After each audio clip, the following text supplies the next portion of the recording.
Hey there, everybody. This is Frizzy J from coffeewithfrizzyj.com, and we have a new short story for us this week. This one's called A Mirror's Malice by me, and yeah, let's get into it. Bethany carried a box of bathing articles out of the elevator and down the hall to her new apartment, 342. The place was furnished and stunning, with an entire wall of glass overlooking the city. Opposite this glass was a full-length mirror set in an ornately carved mahogany frame. It was flanked by two bookcases, full of books that matched her taste. Better yet, she had read less than half of them. She set the box on her toilet and distributed her shampoo, conditioner, razor, and soap to the shelves in the shower, and the cleaning chemicals to the cubby under the sink. She set her toothbrush in a coffee cup that said "Smile" in rainbow-filled block letters. On the counter, she set her toothpaste and a bottle of foaming hand soap. There was a ring between the counter and the toilet for a hand towel, but her towels were still in the laundry boxes in her car. There was also a bar for toilet paper, empty, with an indent into the wall to accommodate a full roll. She turned her eyes to the mirror. Pale, with light brown hair cut off at the jawline, a button nose, and dimples, Bethany tucked her hair behind her left ear and winked a green eye at herself. She flashed a smile and turned away. This was her second apartment, and she was enwrapped. The previous one had been in a bad neighborhood, but as a grad student, she had taken what she could find within her means and bought a can of mace. She hadn't needed the pepper spray, but it had helped her feel like she could navigate the dirty streets safely. Now, however, the streets were safer, she assumed. Her rent had gone up, so she hoped so. She heard a clatter and a long string of foul language coming from her bedroom. "You better not scratch my floor," she called through the open door. She was answered with a bit of grumbling, then another clattering, and then her handsome friend Trent came out of the room. "This bed frame's trash. I told you that when I took it apart. I can't get it together without new bolts. These ones are stripped." "Some help you are. I needed a man, not a whiner." "Yeah, well, you could have hired a man. For free, you got a Samaritan," he admonished her mildly, crossing to the kitchen area. He took a soda from the refrigerator and cracked the tab back as he leaned against the counter. "You love it." "The Samaritan? Hardly. The place, I can tell." "Yeah, it's gorgeous." "And you start work Monday?" "Nah, Wednesday." "Nice." He took a series of obnoxious gulps, then checked his watch. "I'd better go now if I'm going to get this bed put together tonight. Can't have you sleeping on a couch, or, even worse, the bed that was already here." "Trent, no. I need my bed. That's a no-go." "Beth, the point of a fully furnished apartment is to do less work moving in." "Spoken like some kind of Samaritan." "Nope. Pure American there. You want to come with me? You can check out the nearest hardware store." "Big pass. I have the most important items left." "Ah, yes. Of course. Well, I'll be back." "Later." Trent left, humming as he went. The song was some kind of metal song, which sounded ridiculous when hummed. She laughed at his back.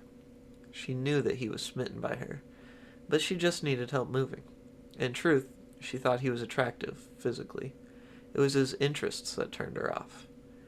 He enjoyed playing loud music, listening to loud music, horror movies, video games, oddly, not very loud, but whenever she had witnessed him playing them, and hockey. He also wrote a lot, but she had never read anything he had penned. She imagined he would have let her, but she had never cared to. Bethany moved to the kitchen and poured herself a bit of gin into a nice glass that had been left in the cupboard, then filled it the rest of the way with one of his clear sodas. That was another benefit to having Trent around. He was as afraid of drinking water as he was afraid of being thirsty, so he always brought a 12-pack of soda anywhere he went. She sipped the drink and wandered about the apartment. Her apartment. Running her free hand across the high back of the love seat, she gazed out through the wall of windows. The city's lights had come on, and the view stunned her. She spent a few minutes taking in the view, then set the remaining half of the drink on the kitchen counter before heading back down to the parking garage. It was well lit, but the smog and filth that had accumulated upon the lights gave it a dingy, almost seedy feel. The doorman had smiled as he held the door and offered to accompany her to her car, but she had declined. Her previous neighborhood had trained her to face walks through the night. He had nodded and smiled again, but she had the sense that he may be watching her from the glass door that joined the building to the garage. He was an older gentleman, and his kindness did not feel like creepiness. Had he been any younger, she felt sure that it would have. Bethany brought up a box of clothes, her key in hand. She moved down the hall to find that she had left the door open. With a frown, she slowed and peered through the door. Nothing seemed different, until she heard whispering. It might have been the booze, or that Trent had worn her nerves down, but she found that she was suddenly incensed. Being prone to anger was not out of character for her, after all. She took several heavy steps into the apartment and turned into the living room. A woman stood at the mirror, gesturing wildly and whispering. Bethany clocked the light brown hair as she dropped the box. "The hell are you doing in here?" Bethany cried. The woman turned to face her. Astonishment widened her eyes and dropped her jaw. Bethany took a step forward. "You see an open door and just waltz right in and start talking to the mirrors?" The lady's eyes widened more. Her mouth opened wide, and Bethany thought she knew the look in her eye. It looked like horror to her. She took another step. "You've got to go, okay?" Bethany watched her back away, mouth open, hands coming up as if to ward her from the younger woman. Bethany froze when she heard another whisper. Fear chilled her, beginning in her navel. The woman began to shake, her eyes suddenly darting across the room. Several times they moved to the mirror before popping away as swiftly as possible. "Who are you talking to?" Trent's voice came from behind her. She blinked and whirled to face him, a sense of vertigo making her feel dizzy. "This woman was in here when I came up from..." Bethany gestured, palm facing the woman. Trent's eyes narrowed and flitted between them. He bounced his shopping bag on his knee for a moment. "Bethany, that's... What, you know her?" "I mean, Beth, look." Bethany turned to face the direction her palm faced. It was the mirror. Her reflection looked out at her, red-faced and bewildered. "No, She peered around the room. "She was where I am, and I was where you are. No, this isn't right."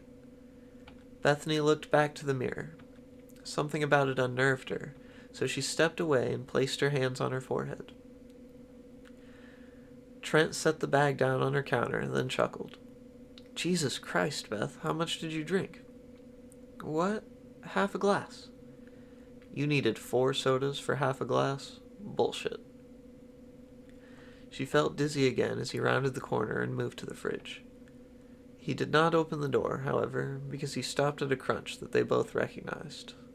The crunch of broken glass underfoot.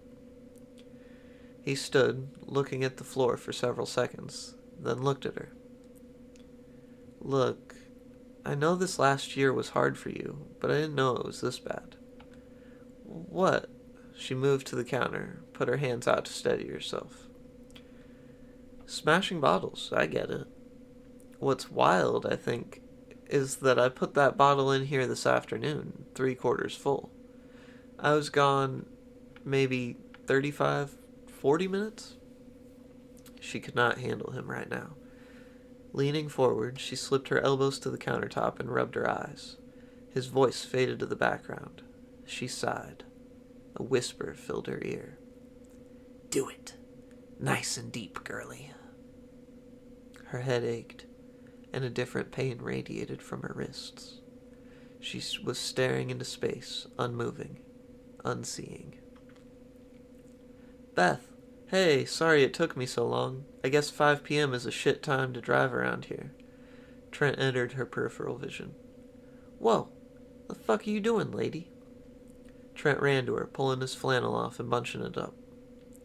He pressed it to her bleeding wrist, knocking the shard of broken bottle from her unresponsive fingers. Must have severed the tendons, ligaments, something. Jesus, nope, gotta call 911. You hold this? She moved to help. She was dizzy, lethargic, cold. She looked around, found herself on the floor in front of the mirror. The thoughts that came were sluggish as they protested the change in reality. She moved her eyes to its strong, dark mahogany frame with its ornately carved crenellations and frilled swirls. Movement in the mirror drew her attention, and she moved her eyes to look. She saw herself, pressed against the glass, fingers splayed, eyes wide, skin pale. She whispered from the wrong side of the mirror, "Get out!"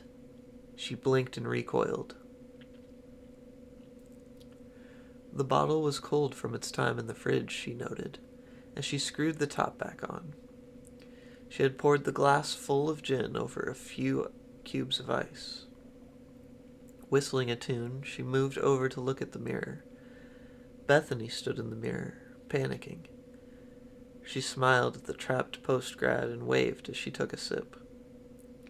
"Thanks for the body, little girl," she said. "Who are you talking to?" Trent asked, entering the apartment, the bag of bolts bouncing against his knee. "Oh, just myself. You care for a drink, love?"